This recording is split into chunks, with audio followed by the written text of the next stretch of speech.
Bonjour, j'espère que tu vas bien. Donc comme je te l'ai expliqué dans la vidéo de présentation, pour les prochains chapitres, je vais essayer à chaque fois de te faire des petites vidéos pour essayer de t'expliquer au mieux la leçon et pour te dire quoi écrire. Pour que ce soit plus simple pour toi, ce que tu vas faire, c'est d'abord regarder la vidéo une fois sans rien arrêter et juste en écoutant. Et ensuite, tu la reprendras une deuxième fois et là, tu feras des pauses au moment où tu dois écrire ce que je te dis d'écrire. Donc regarde-la au moins 2 fois, une fois d'abord en entier, une deuxième fois avec des pauses pour avoir le temps d'écrire. Donc, on va commencer un nouveau chapitre. Alors, tu vas prendre ton cahier partie court, tu vas prendre une nouvelle page. Dans la marge, tu vas écrire chapitre 11. Et au milieu, le titre. Et le titre, ce sera périmètre. Donc, dans ce chapitre, on va parler de périmètre. On va faire 3 paragraphes. Et on va tout de suite commencer par le premier, par le grand 1. Tu sautes 2-3 lignes. Tu prends un stylo noir et tu écris. Grand 1, comparer et mesurer des périmètres.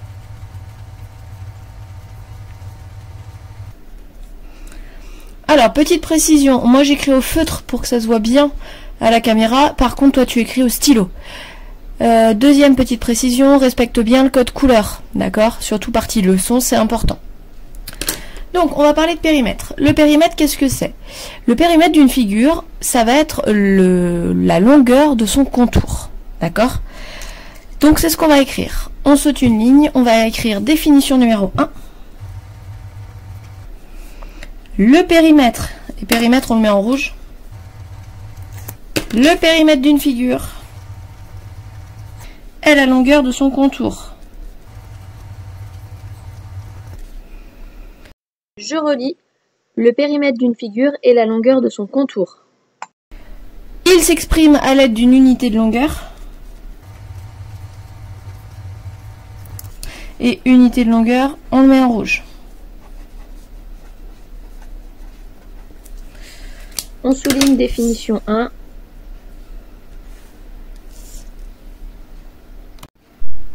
On va tout de suite faire un exemple. Donc je viens de dessiner une figure au crayon à papier. Et pour trouver le périmètre de cette figure, il faut s'imaginer qu'on a un petit bonhomme, qu'on part d'ici par exemple. Et le périmètre, c'est la distance qu'on va parcourir si on longe la figure. Donc il nous faut une unité de longueur, une référence. Donc ici, je vais prendre la longueur d'un carreau comme unité de longueur. Et je vais compter mon périmètre en comptant les carreaux. Donc je suis mon petit bonhomme, je pars vers la droite. Je parcours un carreau, une unité de longueur, 2 carreaux, 2 unités de longueur, 3 carreaux, 3 unités de longueur. Et je vais continuer jusqu'à temps de faire le tour. 4, 5, 6, 7, 8. Jusque là, je suis à 8. 9, 10, 11, 12, 13, 14, 15, 16, 17, 18. Et pour revenir à mon point de départ, pour faire le tour de la figure, j'ai parcouru 18 fois cette longueur, 18 unités de longueur. Donc je dirais que le périmètre de ma figure, c'est 18 unités de longueur. Et donc en dessous, on va se rappeler le fameux tableau des unités de conversion et surtout des unités de longueur. Donc au centre du tableau, on a notre unité de référence, c'est-à-dire le mètre. Avant, on va avoir les unités plus petites, les sous-multiples, et au-dessus, on aura les unités plus grandes, les multiples. Donc, si on va chercher plus petit que le mètre, juste avant, on a le décimètre, qui est 10 fois plus petit. Juste avant encore, on a le centimètre. Les unités qu'on utilise en géométrie, par exemple. Et encore 10 fois plus petit, on a les millimètres. D'accord? Donc nous, en géométrie, quand on trace sur une feuille, on utilise surtout des centimètres et des millimètres. D'accord? L'unité de référence, c'est le mètre. De l'autre côté, on a de quoi mesurer des choses beaucoup plus grandes. Donc, l'unité qui vient juste avant, qui est 10 fois plus grande, c'est le décamètre. D-A-M. À ne pas confondre avec décimètre. Décamètre. Encore 10 fois plus grand, on va avoir l'hectomètre. H-M. Et encore 10 fois plus grand, on va avoir le kilomètre. K-M.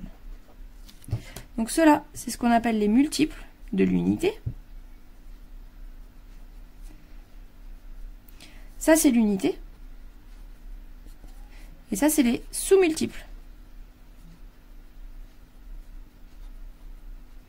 À chaque fois, lui est 10 fois plus grand que lui. Lui est 10 fois plus grand que lui, etc. On a un passage de 10. Dans l'autre sens, lui est 10 fois plus petit que lui. Lui est 10 fois plus petit que lui. D'accord? Bon, si je t'ai mis le tableau, c'est pour faire des conversions. D'accord?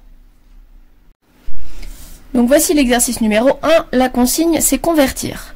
Je t'ai mis 5 petits exemples, on va les faire ensemble. Donc pour les faire, on va revenir sur le tableau. Et donc, on veut convertir le premier, on veut convertir 54,7 cm en millimètres. Donc, 54,7 cm,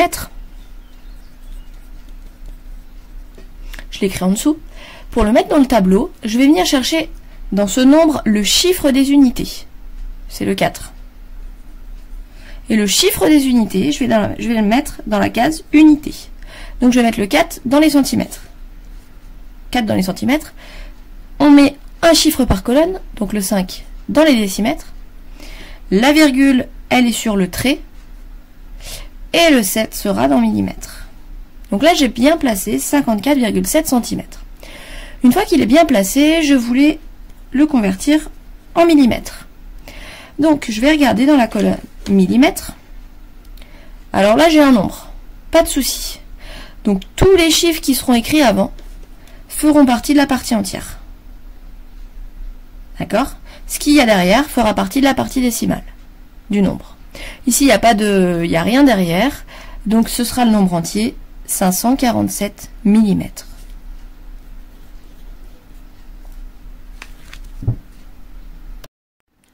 Deuxième exemple, je veux convertir 310 cm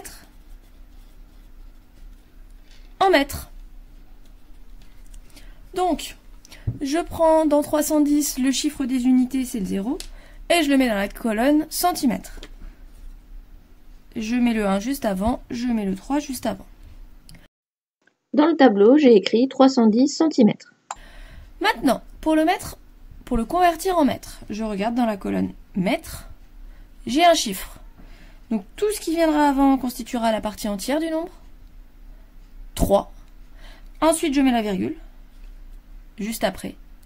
Et tout ce qui est derrière constituera la partie décimale. Donc je me retrouve avec 3,10. Et rappelle-toi que dans un nombre décimal, les zéros à la fin de la partie décimale ne servent à rien. Ça veut dire que celui-là, on ne les réécrira pas. Donc du coup, on dira que 310 cm, c'est égal à 3,1 mètres. Exemple suivant, je veux convertir 62 décimètres en kilomètres. Donc je prends le 2, chiffre des unités, je le mets dans la case décimètres. 2, 6. Je veux en kilomètres, donc je vais regarder dans la colonne kilomètres, et là je m'aperçois que j'ai rien. Donc quand j'ai rien, je vais combler avec des zéros. Donc, je vais mettre des zéros dans toutes les cases vides. D'accord? Pour rejoindre le nombre de départ. Et comme je veux en kilomètres, ben, je vais mettre la virgule juste après kilomètre. Donc 0,0062. Donc 62 décimètres, c'est égal à 0,0062 km. Avant-dernier exemple, je veux convertir 37,1 décamètres en millimètres.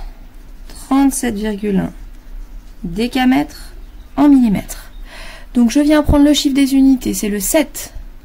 Je le mets dans la colonne décamètres. Je mets le 3, je mets le 1. 37,1. Je veux en millimètres, donc je vais chercher dans la colonne millimètres, et là encore je m'aperçois que je n'ai rien. Donc c'est pareil, je vais combler avec des zéros jusqu'à temps d'atteindre les millimètres, donc un zéro par colonne. Et maintenant, la virgule elle était là, je vais l'enlever, et j'ai rajouté des zéros, et je vais avoir le résultat suivant.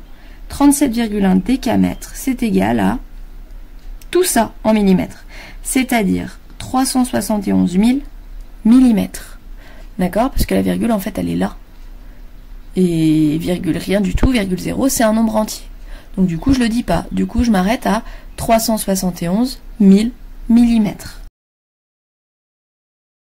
Dernier exemple, je veux 0,078 mètres en hectomètres. Donc je viens mettre le 0 du chiffre des unités dans la colonne mètre.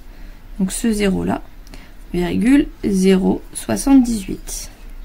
Je le veux en hectomètres, donc je vais chercher la colonne hectomètre, je n'ai rien, donc je mets des zéros pour rejoindre mon nombre. Et la virgule, je pense à la mettre en hectomètres parce que je voulais des hectomètres. Hop, donc celle-là, je l'enlève. Et mon résultat, c'est 0,00078. 0,00078 hectomètres. Ok?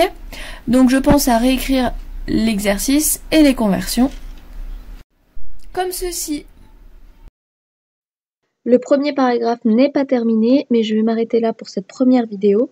Donc toi, pense bien à tout écrire. Je vais faire afficher ce que je veux que tu écrives. Tu vas voir, en fait, c'est tout. N'hésite pas à mettre la vidéo en pause si tu as besoin pour prendre le temps d'écrire. Je m'arrête là pour la première vidéo. Donc dans cette vidéo, on a vu ce que c'était qu'un périmètre et on a fait des rappels sur comment convertir des unités de longueur. Donc la suite va venir très rapidement. En attendant, je te dis à très vite.